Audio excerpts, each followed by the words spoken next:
Time to start. We'll give another 1 minute to let additional people join, and then we'll kick things off.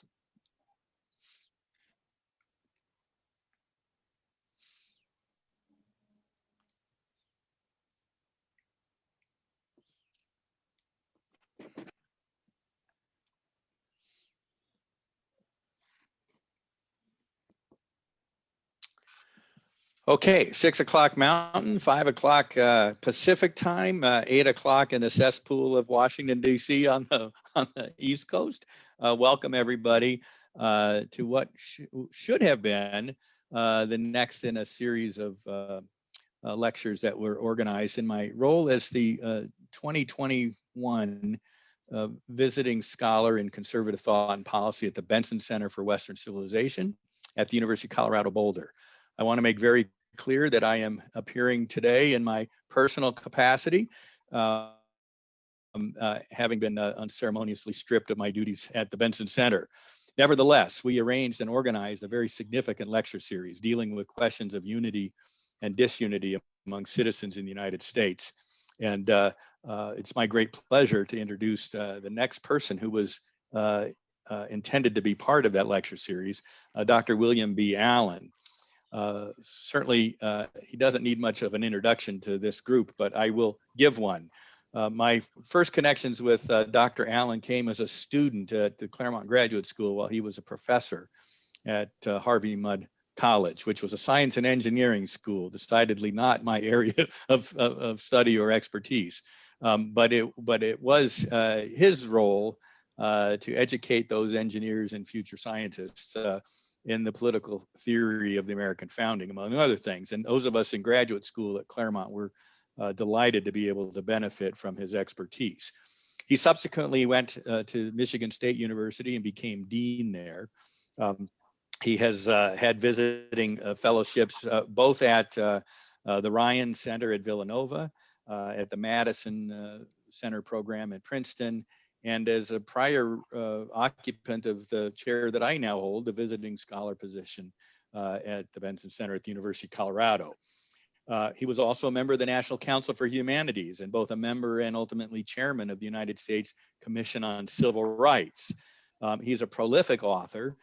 Some of the more relevant works of his for today's discussion, which will be about George Washington's ideas of faction. The Ascent Anti-Federalist, which he co-edited with Gordon Lloyd, George Washington, a collection. And for those of you in the Washington, D.C. area, on the bookshelves at the Mount Vernon bookstore, if you can get a copy of it there. Also, George Washington, America's First Progressive. With his wife, Carol, he authored Habits of Mind, Fostering Excellence and Access in Higher Education. Also, an important book on Harriet Beecher Stowe's philosophy called Rethinking Uncle Tom. He was the chairman and co-founder of Toward a Fair Michigan. And also, I think, very significantly for American principles, the recipient of the Prix Montesquieu from the Academy de Montesquieu. Ladies and gentlemen, it's my great honor to introduce my good friend and former teacher, still teacher, William B. Allen. Thank you so much, John, and hello to all of you this evening. I'm really quite delighted to join you in Boulder and, of course, around the country in order to fulfill this contractual commitment. I was, of course, invited by John on behalf of the Benson Center to deliver this talk quite some time ago. I agreed to it fulsomely with eager anticipation. And although circumstances have led to the talk being canceled by the Benson Center, it has not been eliminated. I'm still delivering the talk on schedule and on the subject intended. But before I launch into that subject, it's impossible for me to return to the scene of so many pleasant hours without some reflection upon the circumstances in which I returned. For it is certainly to be understood that I spent pleasant times at the University of Colorado in Boulder. I participated there in the programs of what became the Benson Center with a great sense of personal fulfillment, and I've given testimony of that. It is to me a matter of some significance that the turn of events in this past year have cast a pall over those past accomplishments. It's one that I cannot leave unnoticed in the course of delivering these remarks, partly because the remarks themselves are in some ways a powerful counterpoint to what has happened on the campus at Boulder. To talk about George Washington, to talk about his counsels against party fanaticism, is to talk about the very principles that would have discountenanced what has happened at Boulder and would have counseled people to perform in a much more worthy and decent manner than they have done. So I am here, not now fulfilling the contract to which the university had committed itself, but fulfilling my personal obligation to deliver the talk on what is very near to George Washington's birthday on this so important topic. Without saying more, therefore, about the distresses at the university and its future prospects, let me launch into a discussion of George Washington and the spirit of faction, the spirit of party, against which he warned the country so strenuously in his farewell address.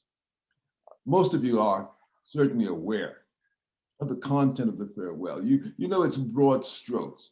You know its dramatic moments. You understand that we derive from it wariness about foreign entanglements. We were counseled by our departing president in 1796 that the United States needed to look out for itself and not to place its fate in the hands of others, particularly other national powers. There were reasons for that. There were principles for that. And I have essentially elaborated those reasons at very great length in my writings about George Washington. But one of the things that it is important to acknowledge without rehearsing the details of those arguments is that George Washington was, in giving his counsel upon his departure from the presidency, specifically accepting the role of mentor to the nation. And I want to underscore that. But we've not had a farewell address since George Washington that performed the precise function that George Washington's farewell address performed. There have been a few attempts. There have been, of course, those unfortunate circumstances in which people did not get to give farewell addresses. We can imagine what Lincoln's farewell would have been like had he had the opportunity to deliver it. He so tragically did not get that opportunity. But for those who have attempted farewells, none have ever actually done what George Washington did in his. And in order to understand that, you have to realize what it meant for him to cast his eyes back in reflection upon his entire career, his entire contribution to the founding and securing of liberty in the United States. I have described the farewell address as Washington setting forth the relationship between his exertions and his people's exertions.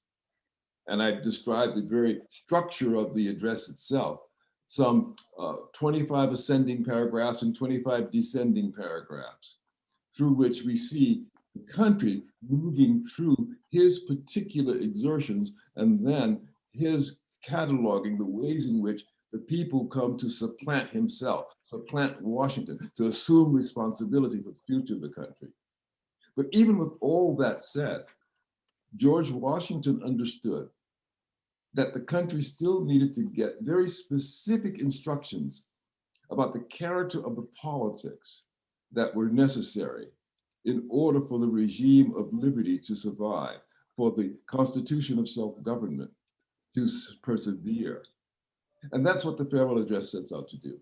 Now, characteristically, scholars often will refer to the arguments against parties as itself a party position. George Washington speaking on behalf of the Federalists and indicating, therefore, his impatience with Jefferson and the Republicans who were being led by Jefferson and James Madison. That's to sell Washington short. And the best way for me to convey to you what it means to say that they were selling Washington short, who talked of Washington as a partisan and did not take seriously Washington's admonitions against party fanaticism, is to remind all of us that people, even in Washington's own era, understood him to rise above party attachments. It is not something that those who lived through the 1780s, 1790s were in some state of delusion about. Probably the best of all the eulogies from a certain perspective that one can read is that of Bishop John Carroll, the first papally appointed archbishop in the United States, who on February 22nd, Washington's birthday in 1800, just 2 months after his death, celebrated him at St. Peter's Cathedral in Baltimore. What Carroll did in that address, which is so striking at the very outset of it, is to make what might sound to untutored ears the outlandish claim that Washington had achieved a fame unsurpassed by any more.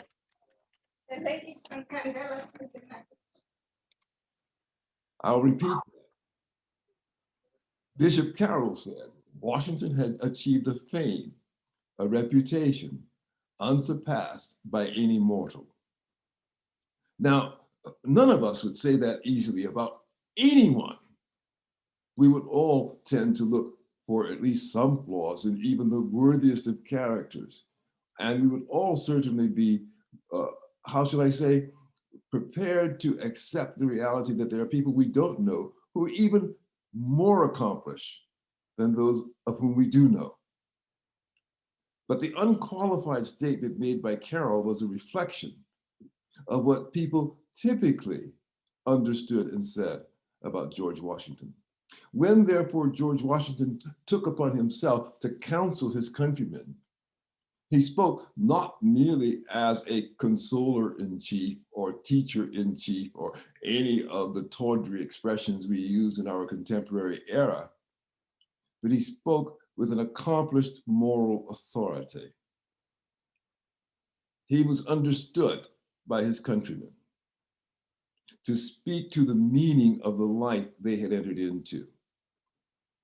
And so read through the farewell address and consider what it means when he says we should not allow sectional distinctions to divide us.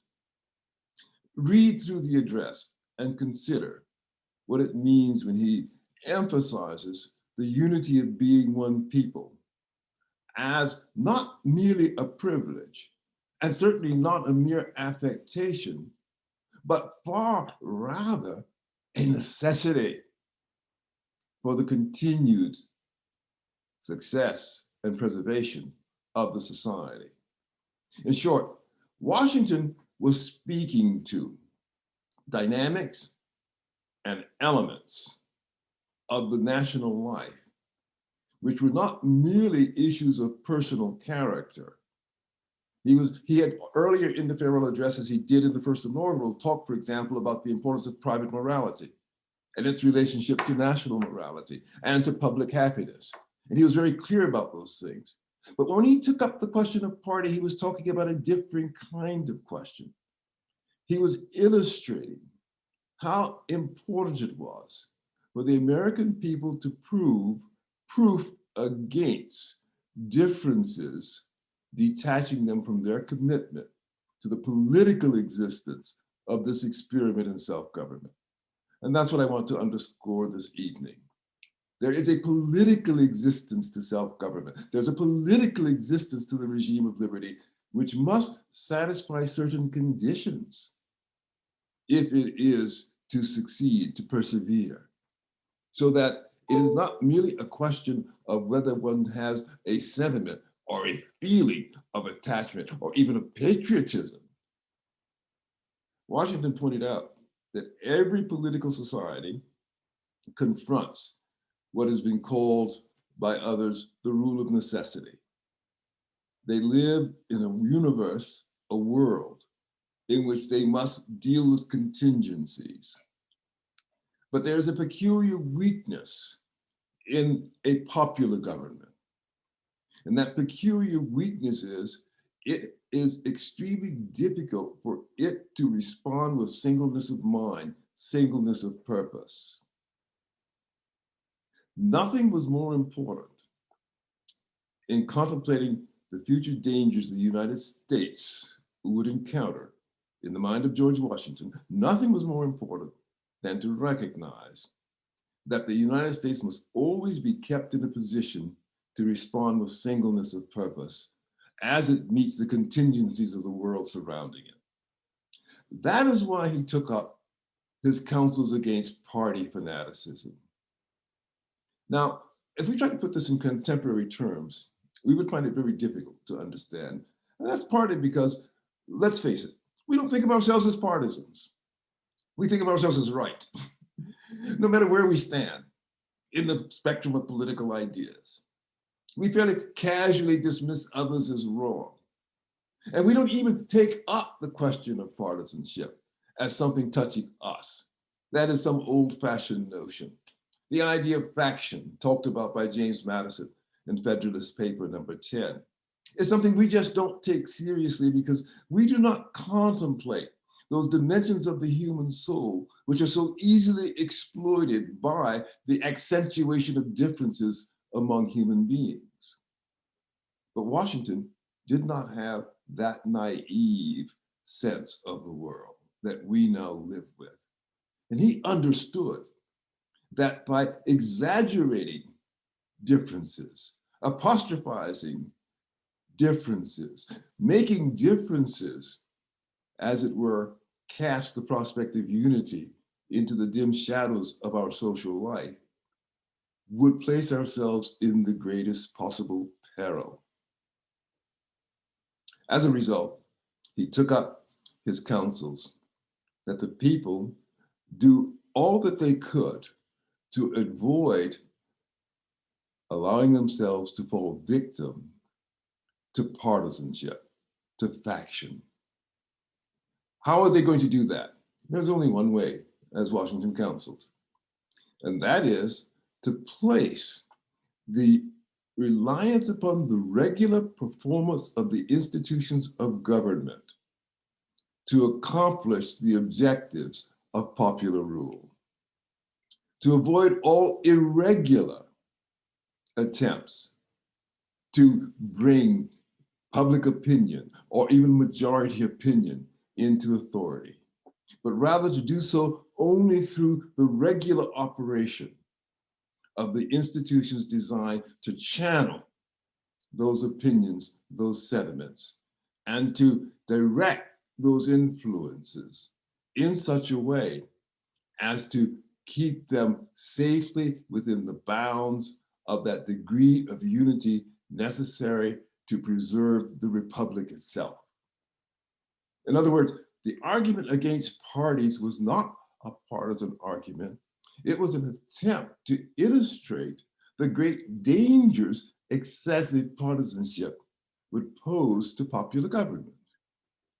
And so as we read through the farewell address, we are reminded, particularly if we pay close attention to it, that what Washington was describing was not simply his most immediate experience in the administration of the government.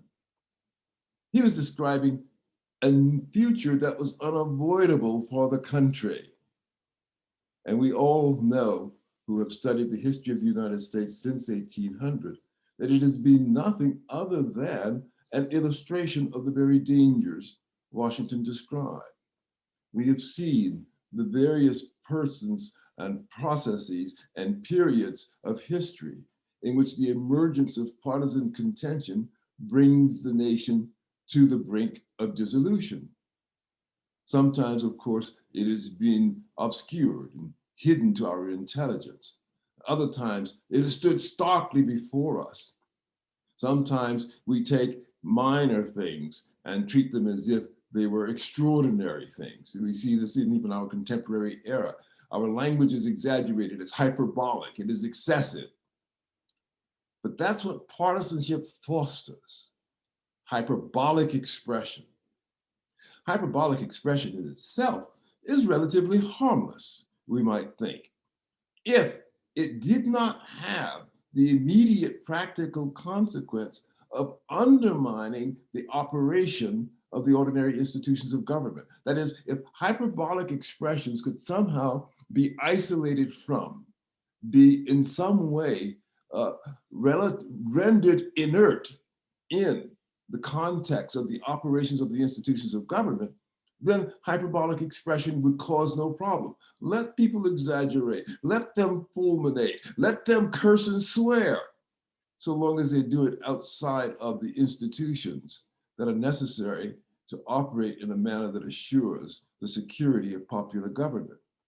But Washington knew that the minute we began to think it was possible to substitute the direct and spontaneous expression of popular opinion for the regular operation of the institutions of government, we would at that moment cede the capacity to defend popular government.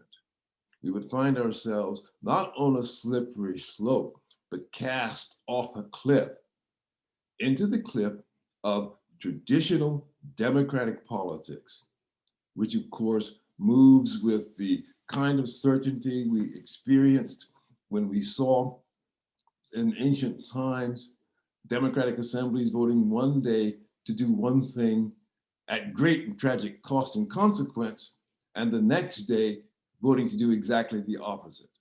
Those were the kinds of things Washington could foresee emerging out of excessive partisanship. So the point is, it is not the particular policy that one is attached to. It is not the political leaning that one embraces. It is not even one's hopes for the future that are at stake in the critique of partisanship. It is the fact that there is no tool, none whatever, that can produce safety in human life and human politics other than the regularly organized and systematic performance of Republican institutions. No opinion poll can change that. No expression of majority sentiment can change that. It's somewhat funny to see people citing the number of votes they got in this or that election as if that somehow was to be determinative, to have some kind of authoritative, fundamental meaning as to what political choices need to be made. No, political choices must emerge from a deliberative context. They must be systematically produced. They must not be momentary ejaculations of popular feeling. But what does every demagogue do except try to manipulate momentary, episodic ejaculations of popular feeling? Hatreds and loves, that's the stuff of popular politics when it is not conveyed through the regular performance of institutions. Hatred and love. And we find ourselves in an era in which excessive hatreds, excessive loves count for far more than the normal performance of political institutions, whether it's the Supreme Court, or the Congress, or the presidency, it makes no difference. The reaction to it is out of all proportion, and this is what Washington was describing, out of all proportion to the issues at stake in the decisions that are being made day by day. They cease to be made deliberately, therefore. In the Federalist Papers, we were told that we've organized the government in such a way as to ensure that the deliberate sense of the community shall prevail. And here's the irony. The deliberate sense of the community can never be expressed directly by the community. Never. It can only emerge from the yin and the yang, the pull and the push of institutional developments. It cannot emerge from an opinion poll. That is never a deliberate sense of the community. For almost all of us will in fact regret some momentary impulse expressed in a moment of popular clamor. We'll find ourselves before a great crowd, and we'll be moved by the feelings of the moment. And we will go beyond what our deliberate sensibilities would counsel us to do. We don't rule on those bases. We rule on the basis of the second thought. And what Washington was counseling in his arguments against partisanship was the necessity for popular government to be based on the rule of the second thought. Now, the farewell address, of course, discusses much more than this notion of partisanship. As I said before, it discusses the importance of virtue, private virtue and national morality. It discusses the importance of religion, the importance of education. It discusses the landmark stages of development of popular government itself. Washington very cleverly in outlining and designing this, and he gave the direction for the crafting of this address, included those significant moments, the 1783 circular address upon his retirement from the command of the armies of the Revolution, his first inaugural address, and he brought them into an entire and comprehensive expression of the political project that had been undertaken. And what did he mean to convey in doing that? He meant to convey that there was a comprehensive vision of the political possibilities for the United States, which placed an extraordinary reliance upon the capacities of the people to rise to the challenge of that vision. Having trust in the people requires being honest with the people. It requires not deferring to the people. When Washington put on his military uniform to ride off and quell the Whiskey Rebellion 1793 and 1794, he was doing that reluctantly, to be sure.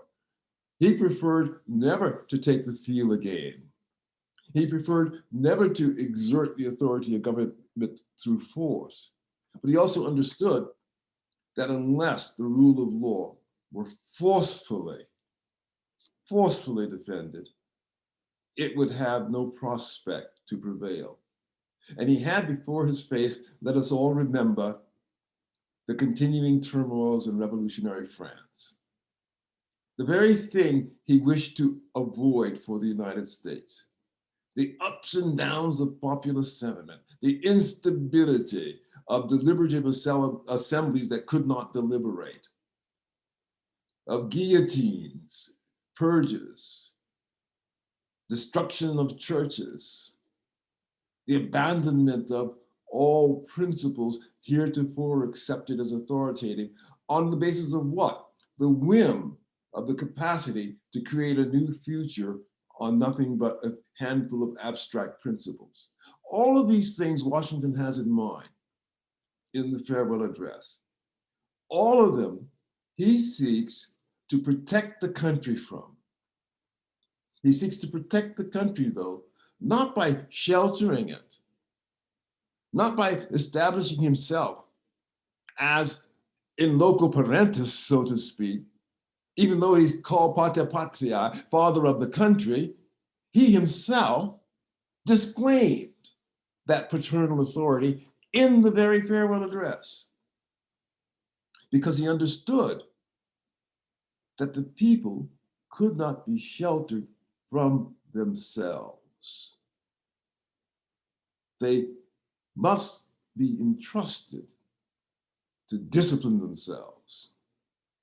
And they would only discipline themselves once they are started in this process, once they've begun developing that national character to which he pointed in 1783, they would only discipline themselves if they could place full confidence in the regular operation of the institutions of government.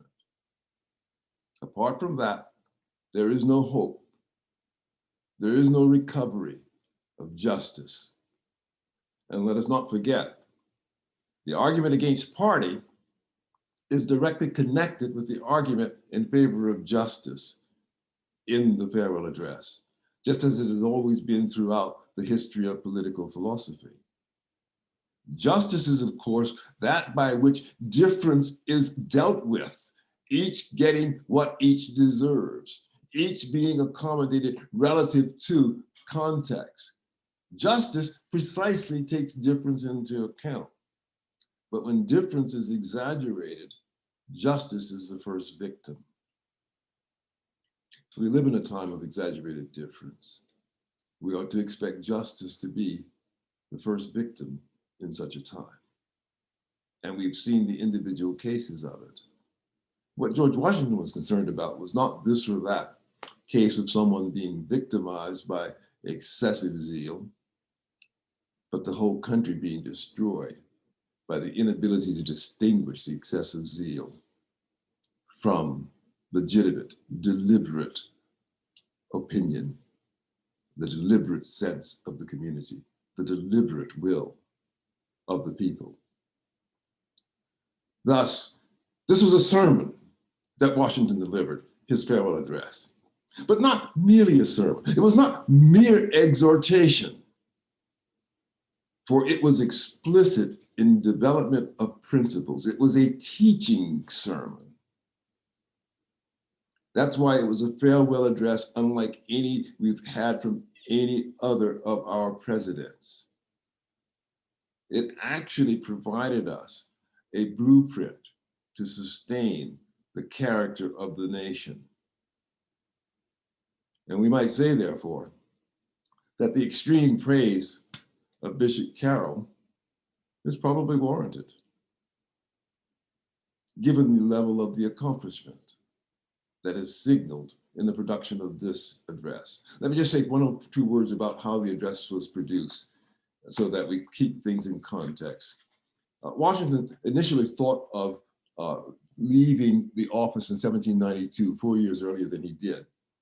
And he had invoked the work of James Madison to draft an initial farewell. That was a very short and pithy address, and it was of a different character of this. It stated what the importance of republicanism was, and it was essentially more a kind of eulogy, as it were, not because of the mortality of the political system by any means, but it was just simply praising what had been accomplished in the form of establishing republicanism and laying out what the prospects for the future might be. But that was very brief, and he did not deliver it.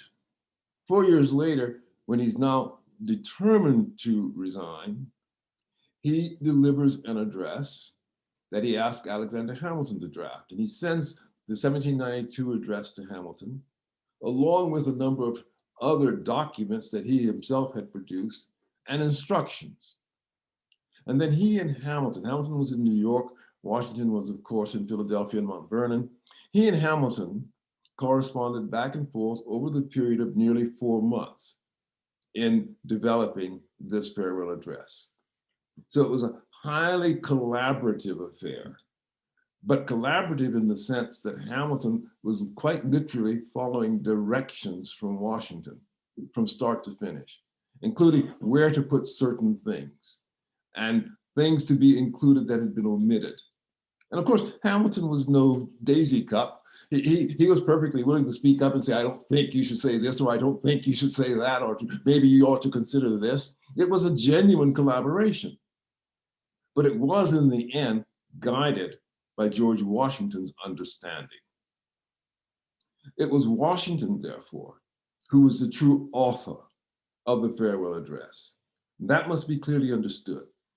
And when one sees the comprehensiveness of its political vision, then one must see something else. One must see that this was not something that occurred just in a moment in time, but it characterizes the entire production of Washington's political career. He was reflecting in the farewell address the complete overview of all that he'd done throughout the founding era, which is the reason at the end of it, he can refer to the 45 years he had devoted to this project. The level of self-consciousness was so extraordinarily high that anyone who, for any reason whatever, diminishes or depreciates the significance of Washington's contribution to the founding bespeaks not any understanding of Washington, but a clear lack of understanding of politics on his or her own part. What Washington has given us, we find rare examples of anywhere else in all of human history. We find great moments in human history. We find great exemplars of virtue we don't find this particular combination in this striking but yet merely human a pattern anywhere else. I'll contrast it for a moment. Might cause some consternation by saying something like this, but I've been wrestling with our contemporary politics, and I've been asking myself, what actually is it that people really hated in President Trump? That he was hated was quite clear. And it finally became clear to me in a stunning moment that actually, given the fact that we live in an era in which there is in the nostril no stench so great as the stench of virility, that what they hated in Donald Trump most of all was undisciplined virility. That is what sparked the sense of outrage. And I only mention it in this context because it is such a powerful contrast with what is often described as civility or social grace, but really extraordinarily disciplined virility in George Washington.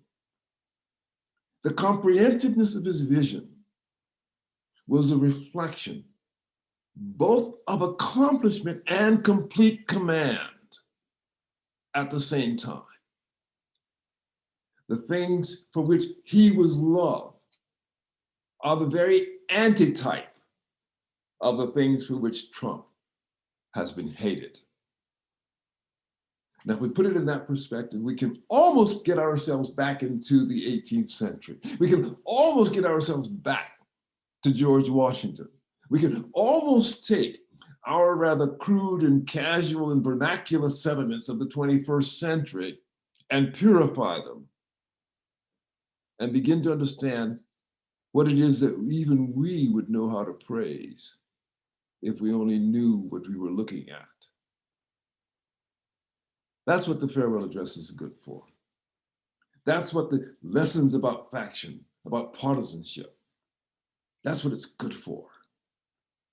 We have a chance in an age of monument destruction, in an age of attack on memory, an age in which we seek to discredit whatever came before. We have a chance to be almost as conscious, as highly alert as people once were when they had the chance to react to a presence like that of George Washington. And I don't say Washington alone, others too had a presence to which people could react. But it is Washington particularly who evoked from people this sensibility to what true greatness, which is always controlled, really looks like. Counsel against party, that's the counsel of the second thought. It's the counsel of control. It's the counsel of restraining ourselves, not reacting out of all proportion to the circumstance, abiding the moment of decision, making prudence the rule of conduct, not asking for special kinds of litmus tests or special kinds of political correctness or identity construction, but taking the human things in the most important human way as expressions of character and engaging with them. This is what we learn from George Washington. This is what he's talking about in the farewell address. It is tempting, very tempting, and I know that it's time for me to pause for discussion. I don't want to go on too long, but it's tempting to say of Washington that he's probably beyond us. It's tempting, especially when you give an account such as that I've given this evening, to suggest that perhaps this was just an historical accident, an anomaly, a curve in time, so to speak. Happened once, never to happen again. It's possible to think that. But I do not think it wise to do so. For the simple reason that whatever George Washington's virtues were, their signature, the height of their expression centered on his conviction of confidence that the people were capable of all that he aspired to. And his judgment about the confidence, the ability of the people ought to have the last word, ought to be the deciding authority on who we are and what we ought to try to make of ourselves.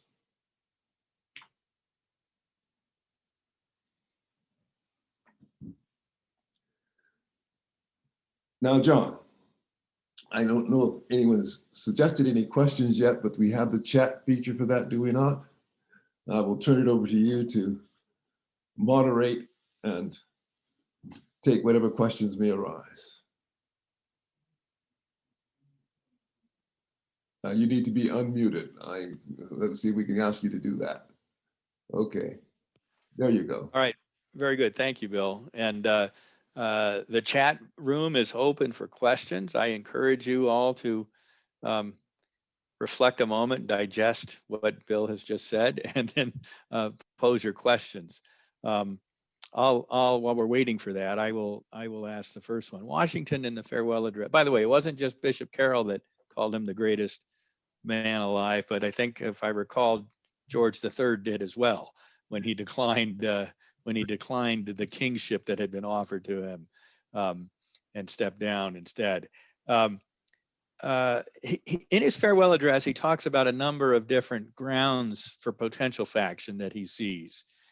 The eastern seaboard states versus the West, of course, North versus South, the one that ultimately ripped the country asunder, mercantile interests against agricultural interests, all of these things. And in every one of these instances, I think he saw the possibility of good faith on each side. Yes. But what happens when we no longer see that possibility? And I don't think it's a question of just one side thinking they're right and the other side fools or wrong. Mm-hmm. But we've gotten to the point where neither side sees the other acting in good faith, where there's even a prospect of coming together with a unity of purpose. How would Washington have approached that, and how should we? Well, I think that's precisely the question that Washington is concerned with. It is not so much that we begin with lacking good faith, but that what we discover in the process of developing hyperpartisanship is that we become detached from what I've described elsewhere as the transcendent interest which just makes us one. And so it's because the attachment to the particular interest is at war with the common interest, the common good, the public good, that partisanship is a danger. Now, when you say, therefore, we sometimes can seem not to accord a recognition of good faith in adversaries, what you're really saying is we no longer recognize the principle of unity. Yeah. Unity. And that's precisely the danger that Washington was trying to identify. He would say to us, you are on the brink of dissolution. You would more easily, for example, commit yourself to another nation or an international organization than you would to one another. That means you can't continue to survive as a nation. That seems to me was the essence of the fight ultimately between Adams and Jefferson, that the sides were aligning themselves with foreign powers, not just for partisan advantage at home, but to reconnect or to connect with that foreign power. And there may be something of that dynamic in the modern partisan divide. The foreign power perhaps being ideology rather than a particular power, but that seems to be ultimately at the root of some of the greatest challenges in modern partisanship. Well, yes, I mean, in other words, what you're doing is underscoring what I think Washington was saying. If there's any interest other than the interest that makes us one people, that is in competition with the interest that makes us one people, it is destructive. Right. No matter how it gets to be painted, no matter what rosy scenarios one comes up with or what future peace and justice in the universe one envisions, when it's at war with what makes us one people, it's destructive. And we cannot, therefore, accomplish any good in the world if we destroy the foundation for performing that good, which is our existence as one people. That's the dilemma we're dealing with. Yep. Okay, we're getting a slew of questions now, so let me take them in order. Justice is the first victim of excess partisanship, as you stated. Truth is the first victim of war. Is America at war with itself? And what might the counsel of George Washington provide? I think it's fair to say that the counsel against partisanship or factionalism is precisely a counsel against going to war with oneself, being at war with oneself. So I don't know who raised the question, but I think it's an intelligent question.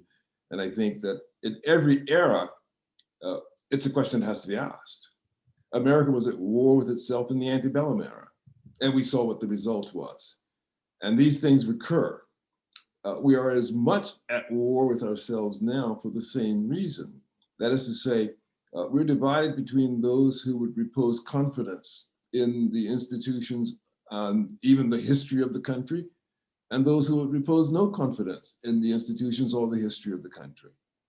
And therefore, we're not willing in some of our points of dispute to identify a line of decision on which we can all agree. And that's the important part. It's not so much the outcome, not the decision itself, but the line of decision, the method of decision, the authority of decision. When we can't agree about that, then we cannot accomplish anything as a community. So that the foundation for our acting as a united community must be some element of deference to the means of decision-making as authoritative. But whoever enters into a pattern of resistance because the decision is not a decision that conforms to expectation is by that seceding, declaring him or herself no longer a part of the community. All right, very good. Let me go to the next one from the inaugural holder of the Distinguished Visitorship in Conservative Thought and Policy, Steve Hayward. I'm not sure how to ask about the incommensurability of two data points. The virtue of Washington you describe, and the 8,000 students and counting who want Washington statue removed at the University of Washington, located in Washington State. Is there any plausible way and realistic scheme of remedial education that can bridge a gulf this large? The answer to that question must be honest, that it's highly unlikely that people who have staked the position those students have now staked can be brought to see the light through any particular sermon that you can imagine delivering to them. Their education has already failed. Now, it is true, as all of us of advanced years can tell you, that one can always go back to school. One can always start to read again. One can always learn again. And so I don't give up hope for them, those 8,000 students. I don't think the likelihood of that hope being realized while they're still at the University of Washington is very great. But may they recover their senses in another 30 years? It's possible. It depends on what else happens in the country, doesn't it? It depends on how vigorously these particular demands are responded to. You see, part of what's happened, it seems to me, is that we've taken some things which are perhaps quite legitimate. We've taken exception quite legitimately to certain things, like, for example, the lionizing of Woodrow Wilson at Princeton. And then on the basis of examples like that, we've generalized it quite inappropriately across all past history. Well, that means that we have not been very reflective in holding these conversations. So we can at least say we need to have far many more of these conversations. I mean, I would have to say I'm perhaps guilty. I was probably the first person to raise the question of whether Woodrow Wilson was overly lionized at Princeton years ago, a decade and a half, 2 decades, 3 decades ago. I forget when I did that. I never expected it to become what it has since become. There were reasons for that are, I think, quite pertinent given Wilson's conduct in the presidency. But I certainly did not suggest at that moment that it meant completely canceling out the history of Woodrow Wilson in the country at large, just as I would not think it should mean canceling out the history of Abraham Lincoln.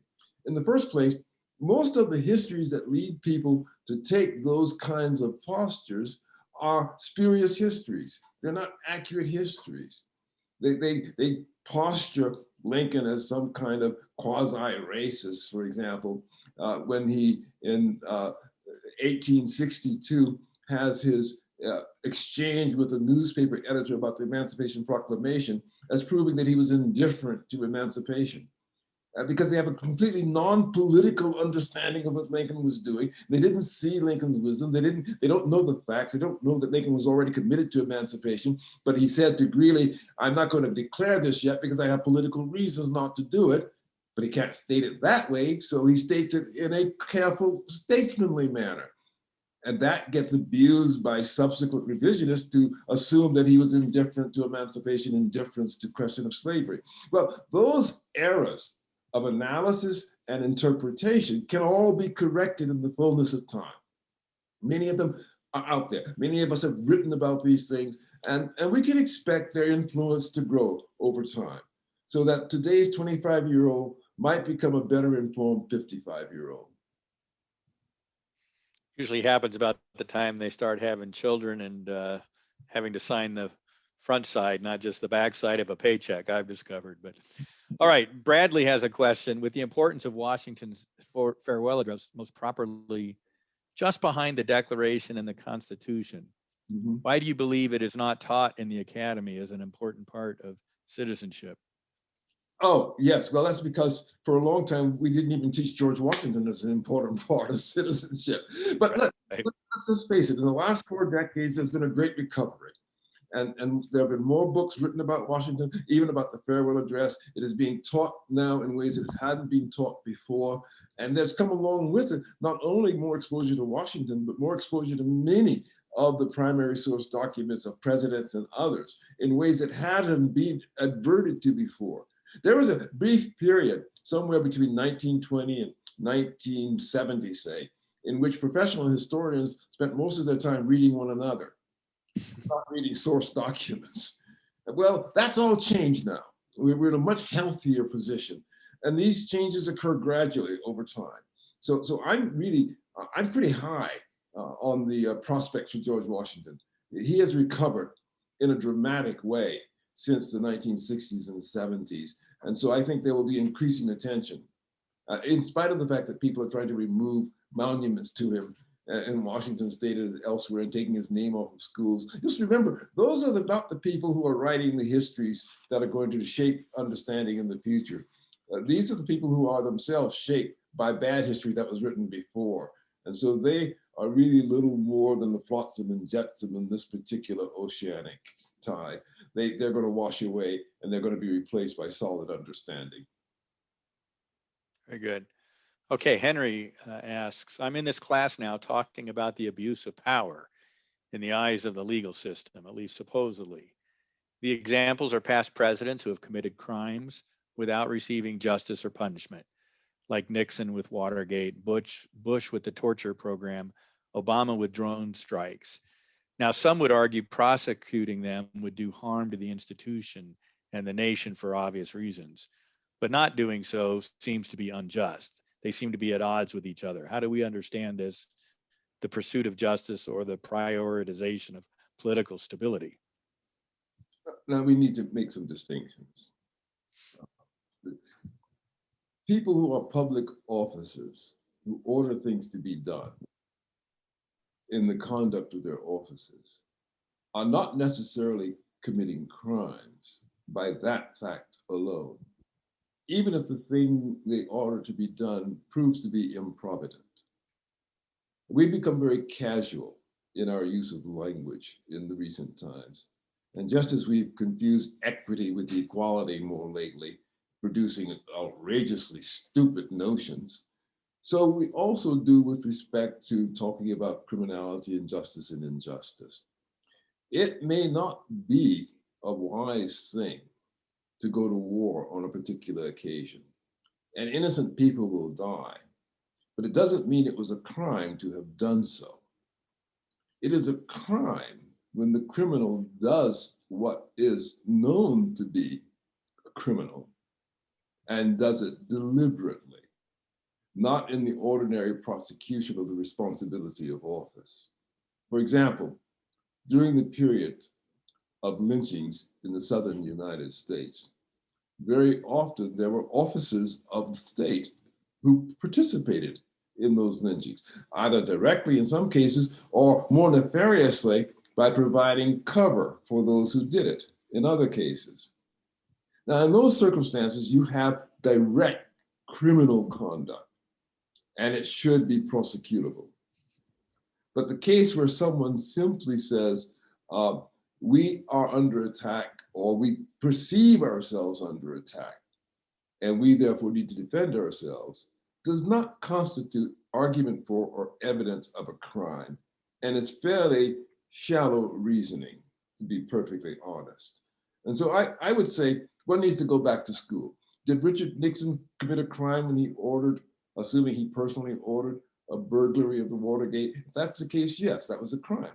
And he could have been prosecuted. Was it wise or prudent to prosecute him? Not necessarily. After all, he was pardoned by the president who succeeded him in office, which meant he could not be prosecuted for it. Why was he pardoned? He was pardoned because it was perhaps perceived that politically it would cost more than would be gained by putting him through the prosecution and punishing him for his crime. Well, those are always possible judgments to be made. One must understand there are always judgments that prudence will counsel that will not necessarily conform strictly with a direct application of the law. That is, after all, what equity is all about. Equity is a principle of decency and fairness that applies exceptions in particular cases for the sake of greater principle. Ordinarily, you want the general law to apply in a general way. But if you do that without exception, it itself becomes unjust and abusive. So we have the principle of equity to correct for it. And the principle of equity can also inform prudent political judgments. Very good. Laura asked, there's an issue of the overly zealous and uneducated, as Hayward mentioned above. However, I find myself in a tech profession where there seems to be a general grayness about the characters I've encountered. Not that they are fundamentally a muted color, but they are somehow asleep. What would you suggest as the wake-up call, which would remind individuals of the greatness and dignity that Washington believed in? And by the way, she said presser, but Hayward, my apologies. So many visiting scholars in the room, I get nervous. Okay. It is a good question. And I must be perfectly candid and tell you, I don't know what the wake-up call is. I appreciate what you're describing. I think I've seen it myself. You call it a grayness, I call it a kind of sleepwalking. Although sometimes sleepwalking is self-induced. There are people who simply see the world as so tenuously balanced that their greatest concern is to avoid having it tilt on top of them. And so they sleepwalk around these dangers. They don't take positions, sides. They avoid any direct expression of opinion or understanding. Well, remember the days and times we're living in. You can be canceled. The people have legitimate fears of repression, not to say oppression. We have been already observing some of the characteristics of totalitarian politics emerging in our own time, because people with great wealth and power are able to exercise that great wealth and power to punish those who step out of line or disagree with them. Now, when you look at it that way, it seems to me you've got to be aware of the fact that some are going to be intimidated. And remember what I said earlier, in a perhaps imprudent moment of my own, when I described the greatest stench in the modern nostril. There are people who are sufficiently put off by any hint of suggesting virility, let alone any genuine courage apart from that, that they will affect a kind of bland, bleached out humanity that's inoffensive to anyone. What wake-up call can they have? I do not know, other than, of course, the call of nature that a Thomas Hobbes would describe to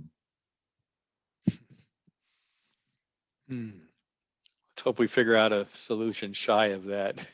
But Carmen has just a comment. Just wanted to say I was in my late 60s and now well into my 70s and been well educated by the Benson Center. I'm thankful for that. Carmen, I can only say I know the senior auditor program was canceled because of COVID, but my classes were canceled for other reasons as well beyond that. And I regret not having a chance to have had you in my classes to continue that. I know with several of other of our former distinguished visiting professors here on the line here, all of whom I know well, and you've benefited from a great deal of wisdom in the course of that program, and I hope there's a way to salvage it. All right. Ken asks, what do you see as the consequences of the possibly inevitable application of the principles of social racial equity and reparations, which I see as the opposite to equality and justice? Yeah, I think that nothing is fostering so great a sense of difference as the so-called campaign against anti-racism. And I want to be very clear about this. If you take anti-racism, for example, the way that Abram describes it, then you can see there's actually a germ of plausibility in much of the argument. The argument itself is perverse and founded on floppy logic. But there's an element of plausibility in this sense. It actually is founded on trying to escape racial reference, but it is done so in a way that has put in danger any serious program beyond racialism. And so these things are the difference driving dynamics in the contemporary era that make it extremely difficult for us to envision how we're going to pull things back together. That's the reality we're dealing with. We see, for example, the Navy has a task force, right? Which is just, it started instituting it last summer, so it didn't just happen, but it's now coming to the forefront.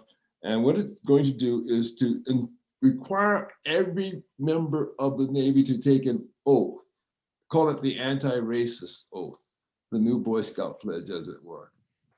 And now what this is going to end up doing is stigmatizing people who otherwise would have been sailors or would have wished to be sailors, and putting them at odds with one another, and inviting an extraordinary hypocrisy on the part of those who take the oath in an unmeaningful way, and compromising the integrity of those who take the oath in a meaningful way, in a sincere way. So the Navy, of all things, is asking its sailors to take an oath against, you can name the list of things, they include ableism, for example.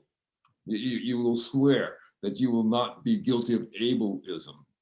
And so when you're looking around and asking whom you want to stand next to you in the fire, in the battle, you can't consult the question of whether they're up to it, whether they're able. I mean, you have to understand that this is such a powerfully entrenched dynamic today at the most powerful institutions in our society, that we cannot expect, it is not reasonable for us to expect to get out of this without harm. We just cannot. It is not a dalliance. It's not something we're playing with like hula hoops, which will be put aside at the end of the season.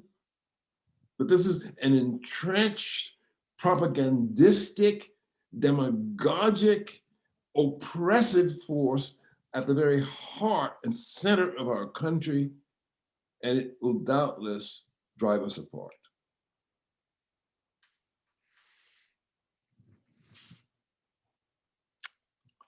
On that note, any other questions? I've gone through the questions we have. I want to ask one additional one. I forgot, Bill, were we scheduled to go till 7:30 or 7? We'll go until we're done. Okay, all right.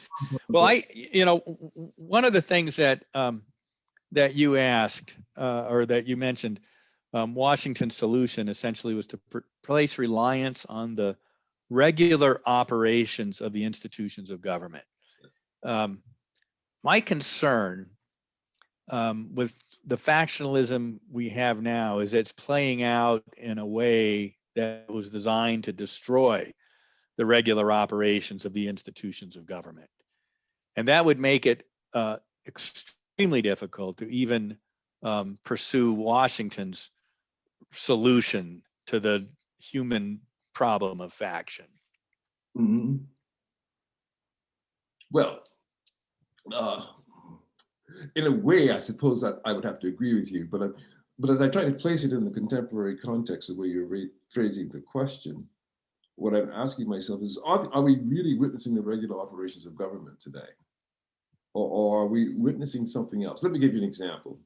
The regular operation of government would be the Congress, the houses, the two branches of government, would introduce legislation and would have open debates about them, and would arrive at a moment of decision with open vote and hold themselves accountable to the public for the positions they hold. That almost never happens any longer. Most of the legislation is crafted in secret, out of the public eye, is introduced and slid through without genuine debate in either the Senate or the House, frankly, most of the time. And you have whipping of the caucus in order to get the votes to cross the threshold. But you hardly ever have anything like a genuine deliberation taking place. So when I say the regular operations of government, I truly mean in the sense in which you have somebody stand up and say, I move, and somebody else says, I second. And then you say, we'll assign it to a committee, and you have an open discussion and open debates rather than posturing and posing. So I think our problem today is we no longer have regular operations of government. The institutions are not performing as they were designed to perform. Even the administrative agencies do most of what they do out of public view. That leads into a question Martin has: is the presidency too powerful today? How can the presidency be too powerful? We just saw an example of a president who had all power completely stripped from him while he was still in office. Right. Now we just witnessed this, and we are crazy if we don't stand up and recognize that we just witnessed it. On January the 6th, the president was there. He had no command of any of the powers of his office. People wonder, why was he doing anything? Where was he? Because nobody was listening to him. They weren't there. They weren't saying, here's what needs to be done, Mr. President. He was isolated. Too powerful? Oh no. Oh no. We've just seen a president castrated before our eyes. And we haven't been smart enough to realize it.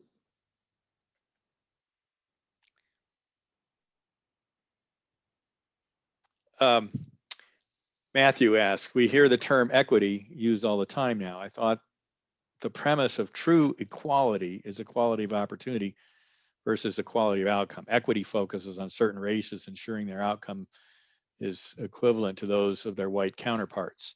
Will this bring true equality or further the division between social economic groups? Well, as I said before, this use of the term equity is a misuse of the term. Yep. Equity has nothing to do with proportionality. It has nothing to do with so-called representative participation in the institutions of our social life based on group identity. No, why they adopted the word equity rather than continuing to pursue the word equality is anybody's may guess about that. I don't know the answer to that. But like so many buzzwords, it's just something that someone will lit upon because it seemed to be lying around unused and they thought they could turn it to their purposes and it had a nice ring to it. But of course, equity, we derive all of our understanding of equity in the legal tradition in the manner that I spoke of earlier. And its earlier derivation comes from the epiekos in Greek, which means something like ultimately decency. And so the equitable thing is the decent thing to do. It has nothing to do with equality. It has to do with what is proper and fit in the particular case. So that we should not fall victim to the use of code words like that. What they're talking about is equality of condition. And that's the opposite of equality of opportunity. And the way you get to equality of condition is to impose it through redistribution. Redistribution requires that all groups, and it's not by individuals, by the way, but all groups have exactly their proportionate share of whatever social experiences are available in the community.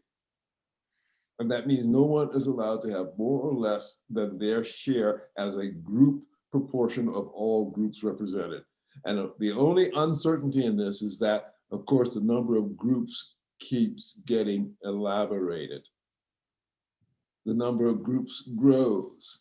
And so there's more to distribute the more you create new groups every day.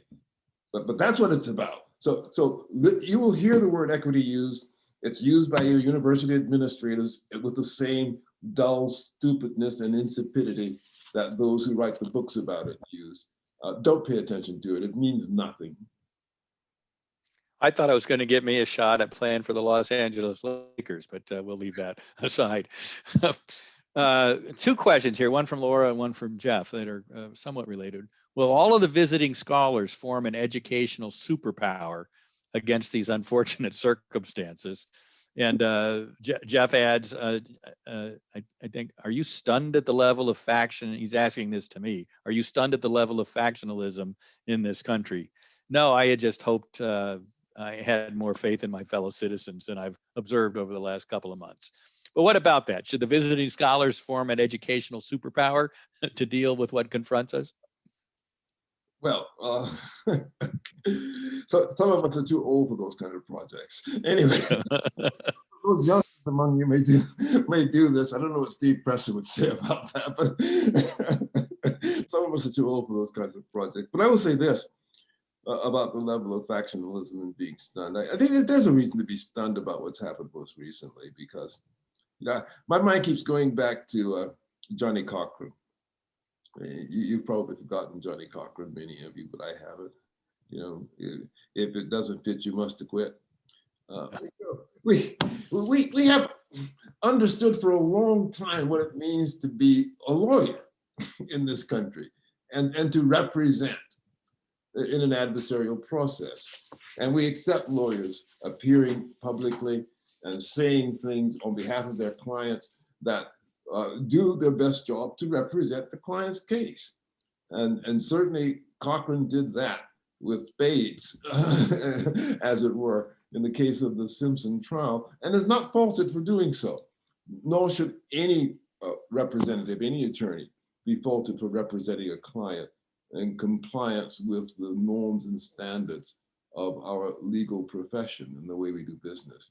So you should be stunned. I don't know why anybody would not be stunned when factionalism leads people to reject norms so well and strongly established as that. They should be stunned. Terry has a wonderful question. The undisciplined virulency of Trump clearly did not work with media, much of the population, or the FBI. Yet much of the media treated George W. or Romney as extreme and scary as well.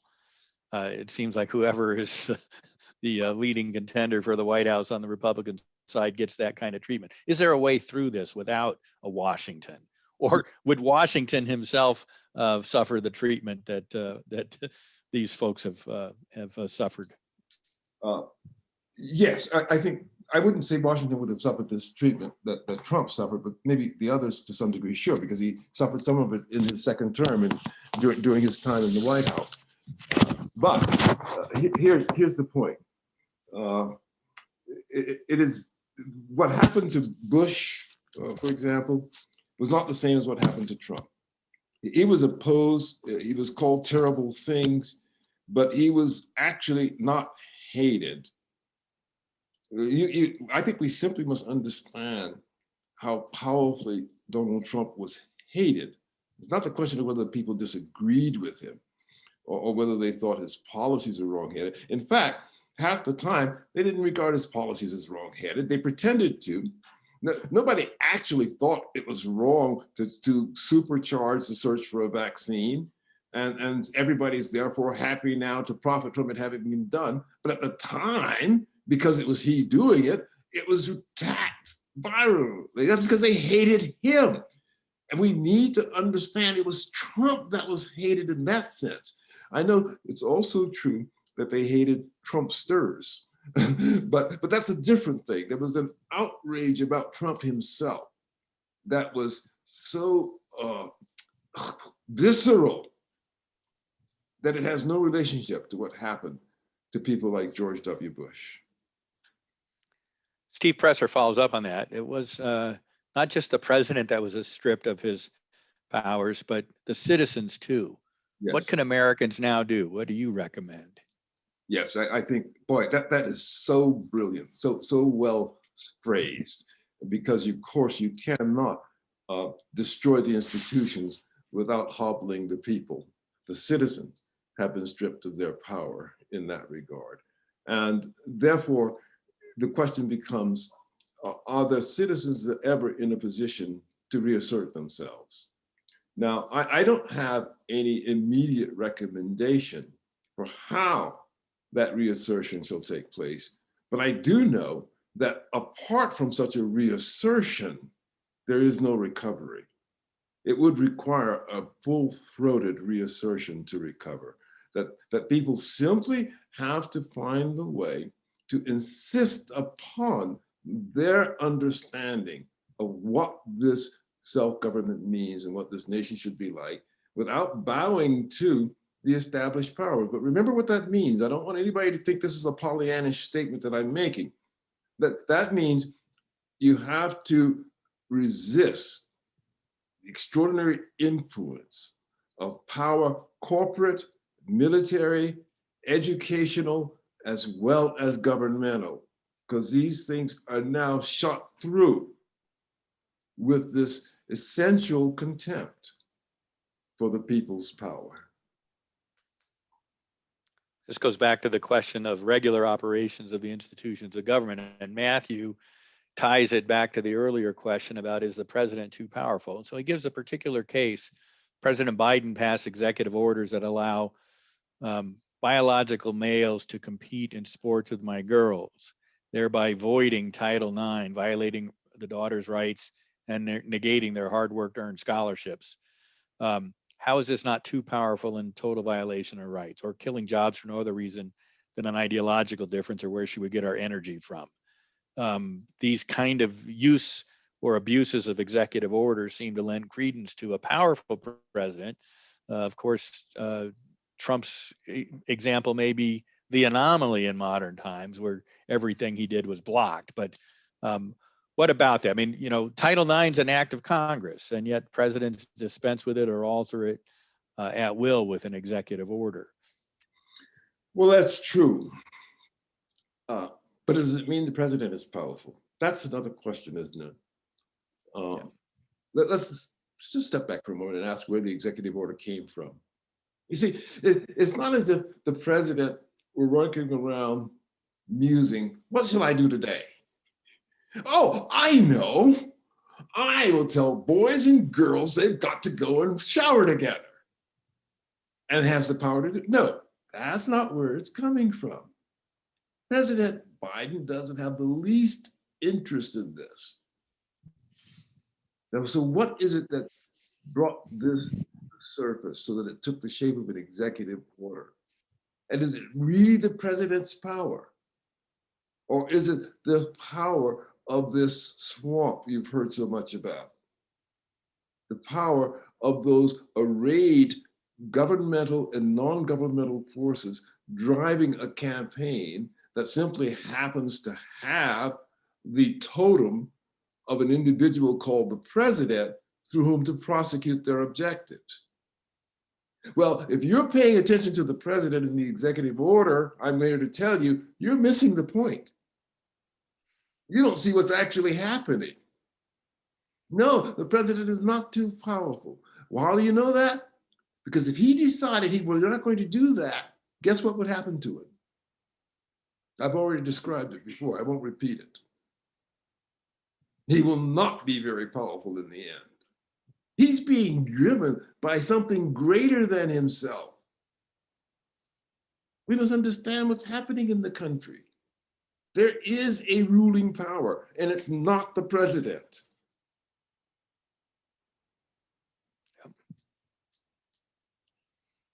I'll take up Jeff's question next. Disappointment, he expresses, in our group of conservatives, two of whom provided some of the most wonderful classes he ever had, are turning this into a celebration of Trumpism and seemingly total dismissal of legitimate abuses of Trump's 4-year reign. Jeff, I think I would push back at you a little bit. We hear that a lot, but people that usually say that aren't able to identify for me what exactly constituted abuses. And if Bill's right, that the president was largely stripped of authority to even do the legitimate things in office.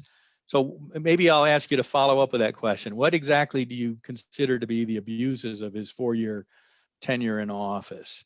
While you're doing that, let me shift to Laura's question, but I think passing on from Dr. Sheehan.